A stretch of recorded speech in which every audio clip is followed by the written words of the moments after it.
രക്ഷാപ്രവർത്തനം മണിക്കൂറുകൾ പിന്നിടുമ്പോഴും ആമയിഴഞ്ചാൻ തോട്ടിൽ കാണാതായ ജോയി തിരിച്ചുവരുമെന്ന പ്രതീക്ഷയിലാണ് കുടുംബം.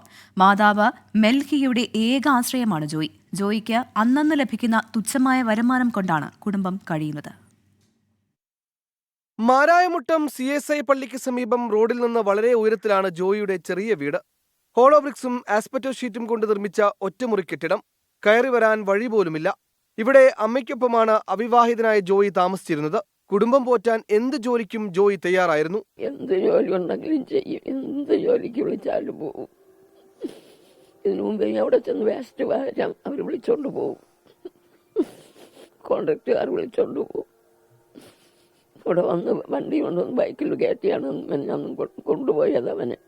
ആമയിഴഞ്ചാൻ തോട്ടിൽ മാലിന്യം നീക്കാൻ ജോയി മുമ്പും പോയിട്ടുണ്ട്. ഇന്നലെ ഉച്ചയോടെയാണ് ജോയിയെ കാണാനില്ലെന്ന് മാതാവ് മെൽഹി അറിയുന്നത്. ഉടൻ തന്നെ അടുത്തുള്ള ജോയിയുടെ സഹോദരനെയും ആലപ്പുഴയിലുള്ള സഹോദരിയെയും വിവരം അറിയിച്ചു. ആറ്റിൽ ശക്തമായ ഒഴുക്കിൽ പോലും നീന്തിയിരുന്ന ജോയിക്ക് ഇങ്ങനൊരു അപകടം പറ്റിയതിന്റെ ഞെട്ടലിലാണ് കുടുംബം. രക്ഷാപ്രവർത്തനത്തിന്റെ ഓരോ ഘട്ടത്തിലും അവർ കാത്തിരിക്കുകയാണ്. ജോയി തിരിച്ചുവരുമെന്ന പ്രതീക്ഷയോടെ. 24 തിരുവനന്തപുരം.